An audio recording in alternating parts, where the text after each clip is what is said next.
Hello student, हम लोग board में 2026 में आने वाले सबसे बेहतरीन और वेरी इंपॉर्टेंट रिपीटेड क्वेश्चन को हम लोग इस वीडियो में कवर करेंगे। ठीक है, हमारा क्वेश्चन नंबर 1 है, संख्या 156 का अभाज्य गुणनखंड होगा।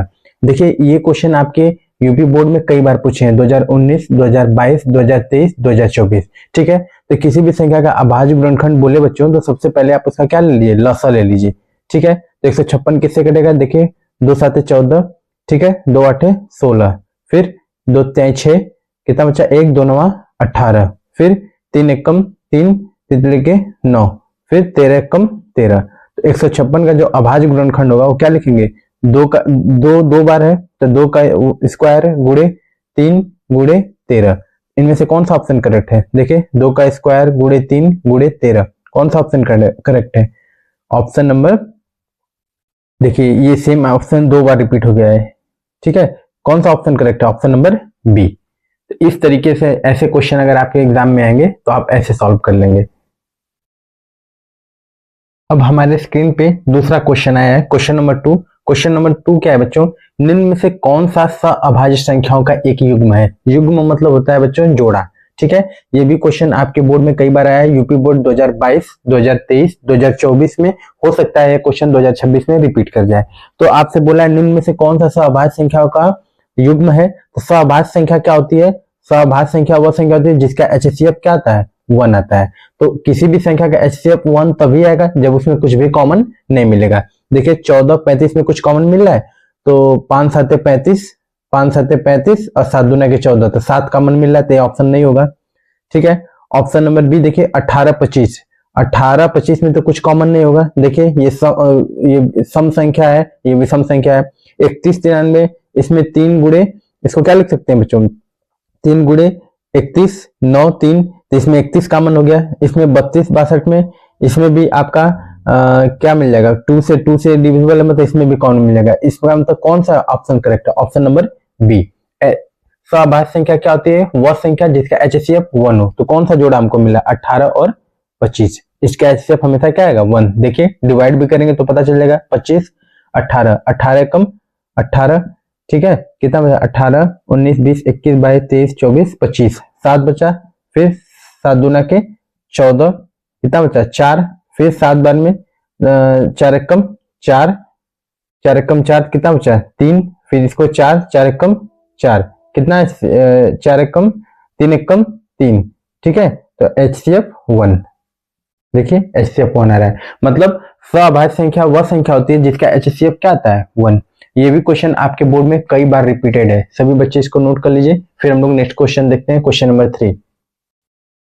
नेक्स्ट क्वेश्चन है क्वेश्चन नंबर 3, संख्या 144 के अभाज्य गुणनखंड में अभाज्य गुणनखंडों की घातों का योग है। मतलब सबसे पहले जो संख्या दी है उसका अभाज्य गुणनखंड निकाल लीजिए, जो अभाज्य गुणनखंड आ रहा है उनका योग कर दीजिए। तो ठीक है, बहुत सिंपल क्वेश्चन है। देखिए आपके यूपी बोर्ड 2022, 2023, 2024 में पूछा है, हो सकता है ऐसे क्वेश्चन आपके 2026 में भी रिपीट कर जाए।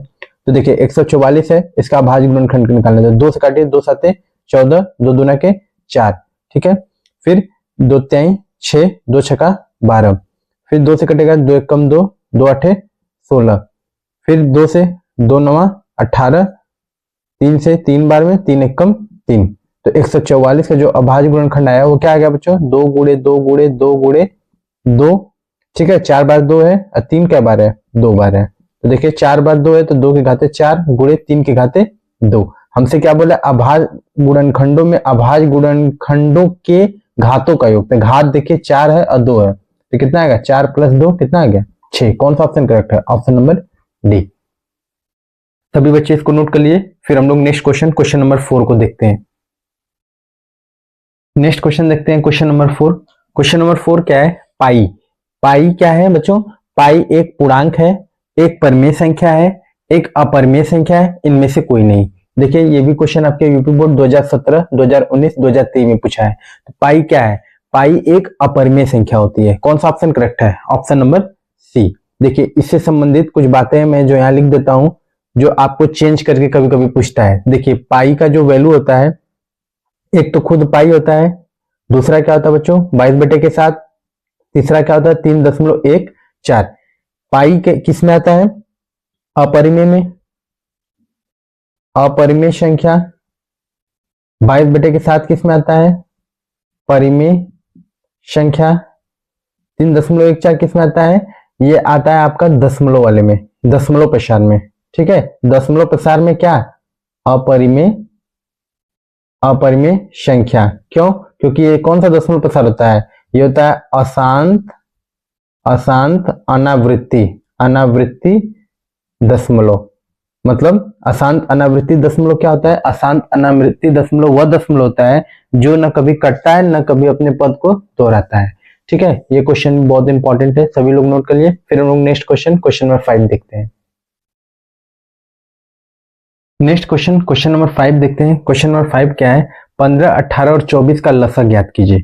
ठीक है, देखिए बच्चों, ऐसे क्वेश्चन भी आपके एग्जाम में कई बार पूछे हुए हैं। देखिए 2020, 2024 में भी पूछा हुआ है, ऐसे क्वेश्चन बार बार आते हैं। तो कुछ नहीं करना है, 15 है, 18 है, 24 है, इनका लसागु ज्ञात करना। तो सबसे पहले अभाज्य गुणनखंड निकाल दीजिए। अभाज्य गुणनखंड 15 का क्या होगा? 3 × 5 = 15, 3 × 5। और 18 का क्या होगा? 18 का क्या होगा? दोनों 18, मतलब 2 × 3 × 3। और 24 का क्या होगा? 8 × 3 = 24, 2 2 × 2 × 2 × 3। ठीक है, हमें क्या ज्ञात करना है? लसागु। तो लसागु क्या होता है बच्चों?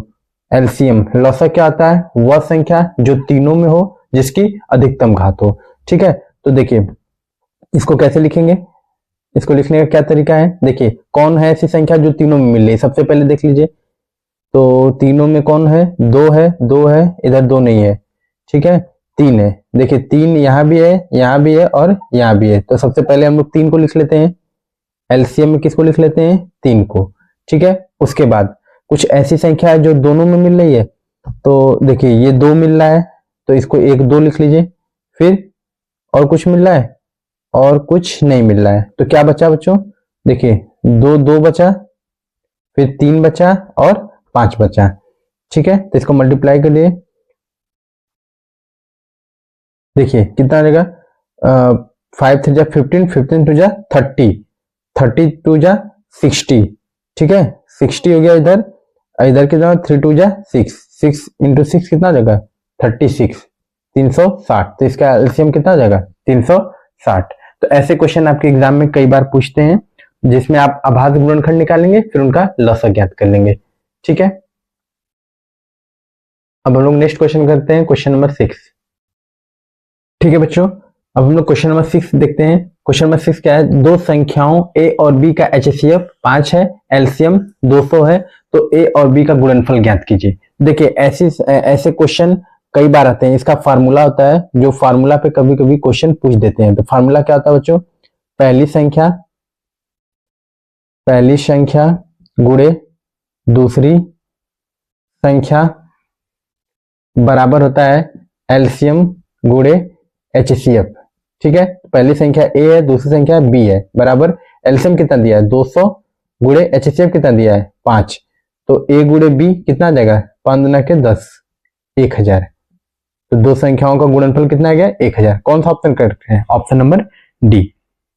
तो ऐसे क्वेश्चन आपके फार्मूले पे कई बार एग्जाम में पूछते हैं। ठीक है बच्चों, ऐसे ही बोर्ड फोकस्ड वीडियो को के लिए आप सब्सक्राइब करें एमसीआई विद्या गुरुकुल। ठीक है, सभी बच्चे इसको एमसीआई विद्या गुरुकुल को फॉलो करें, ताकि ऐसे बोर्ड के क्वेश्चन आपको जितने भी हैं आपको 27 फरवरी तक डेली आपको मिलते जाएंगे। ठीक है, वेरी इंपॉर्टेंट वाले क्वेश्चन आपको हमेशा मिलते जाएंगे इसमें, तो आप फॉलो करें एमसीआई विद्या गुरुकुल। ठीक है, अब हम लोग नेक्स्ट क्वेश्चन देखते हैं, क्वेश्चन नंबर 7। क्वेश्चन नंबर 7 क्या है बच्चों? शून्योत्तर परिमेय संख्या और एक अपरिमेय संख्या का अंतर होता है। सदैव परिमेय, सदैव अपरिमेय, परिमेय और अपरिमेय दोनों। चौथा ऑप्शन है पहला। देखिए ये यूपी बोर्ड 2022-2024 में क्वेश्चन पूछा हुआ है। ये कई बार ये क्वेश्चन है, वेरी इंपॉर्टेंट क्वेश्चन है ये बच्चों, ये कई बार क्वेश्चन पूछा हुआ है। शून्योत्तर परिमेय मतलब क्या होता है? जीरो को छोड़ के बाकी सभी, जीरो को छोड़ के बाकी सभी। तो परिमेय संख्या, परिमेय संख्या में से अगर आप घटाएंगे किसको? अपरिमेय संख्या को, तो आपको पता है कि परिमेय और अपरिमेय में आपस में घटेगा ही नहीं, तो हमेशा क्या मिलेगा आपको? अपरिमेय संख्या। सदैव क्या मिलेगा? अपरिमेय। जैसे मान लीजिए 5 है, 5 में से √3 घटेगा क्या? नहीं। तो इसके जवाब क्या हो जाएगा? 5 - √3 ही रहेगा, क्योंकि √3 रूट से बाहर निकलेगा नहीं। तो ये हमेशा क्या रहेगा, अपरिमेय। तो इसका जवाब क्या आता है, अपरिमेय, सदैव अपरिमेय। कौन सा ऑप्शन करेक्ट है, ऑप्शन नंबर बी। तो याद रखिएगा, परिमेय में से अपरिमेय को जोड़ें या घटाएं या गुणा करें या भाग करें, हमेशा क्या मिलेगा, अपरिमेय संख्या मिलेगा। ठीक है बच्चों, ये क्वेश्चन भी आपके बोर्ड में कई बार पूछा गया है, सभी बच्चे इसको नोट कर लीजिए, मोस्ट इंपॉर्टेंट क्वेश्चन है ये। ठीक है, क्वेश्चन नंबर 8 देखते हैं। क्वेश्चन नंबर 8 क्या है, अभाज्य गुणनखंड विधि द्वारा 96 और 404 का HCF ज्ञात कीजिए। ठीक है, देखिए ये क्वेश्चन यूपी बोर्ड 2022, 2024, 2025 एक्सपेक्टेड है कि ये 2026 में भी पूछ ले। ठीक है, हो सकता है कि ये क्वेश्चन 2026 में फिर से रिपीट कर जाए। सभी बच्चे इस क्वेश्चन को ध्यान से देखिए। 96 और 404 का आपको क्या निकालना है, HCF। HCF क्या होता है, वह संख्या जो दोनों में हो, ठीक है, जिसकी न्यूनतम अधिकतम घात हो। देखिए अब सबसे पहले आप 96 को करिए डिवाइड, 96 को करेंगे तो किससे कटेगा, 2 चौक के 8, 2 8 16। ठीक है, फिर 2 दूना के 4, 2 चौक के 8। ठीक है, फिर 2 एकम 2, 2 दूना के 4, 2 छक्का 12, 2 तेई 6, 3 एकम 3। क्या लिखेंगे, कितना है, 2 गुणे 2 गुणे 2 गुणे 2, 2 के घाते 5 गुणे 3। ठीक है, 404 का करिए, 404 को करेंगे तो फिर 2 से कटेगा, 2 दूना के 4 0, 2 दूना के 4, 2 एकम 2 0 1, 101, तो 101 से ही कटेगा, तो इसका आएगा 2 के घाते 2 गुणे 101। ठीक है, HCF क्या होता है, वह संख्या जो दोनों में जिसकी न्यूनतम घात हो। HCF क्या होता है, वह संख्या जो दोनों में जिसकी न्यूनतम घात हो। न्यूनतम मतलब सबसे छोटी घात, तो कौन सा है, देखिए दोनों में 2 है और सबसे न्यूनतम घात ये है, तो 2 के घाते 2 मतलब 4। तो HCF की वैल्यू क्या देगी बच्चों, HCF हो जाएगा 4। यह क्वेश्चन बहुत बार आपके बोर्ड एग्जाम में पूछा है, चांस है कि 2026 में भी ये क्वेश्चन रिपीट करे। सभी बच्चे इसको अच्छे से नोट कर लिए। ठीक है, और MCI विद्या गुरुकुल चैनल को फॉलो करिए ताकि आपको रोज board question, important board question की सीरीज मिल सके। रोज सुबह 6:30 बजे वीडियो आपको मिल जाएगा। ठीक है, इसलिए आप इस चैनल को फॉलो करें ताकि डेली आपको इस पे वीडियो मिले। ठीक है, और सारे क्वेश्चन मोस्ट इंपॉर्टेंट होंगे जो आपके बोर्ड एग्जाम में 2026 में आ सकते हैं। ठीक है, ऐसे ही बोर्ड फोकस वीडियो के लिए सब्सक्राइब करें MCI विद्या गुरुकुल। ठीक है, follow MCI Vidya Gurukul. Okay, thank you so much बच्चों।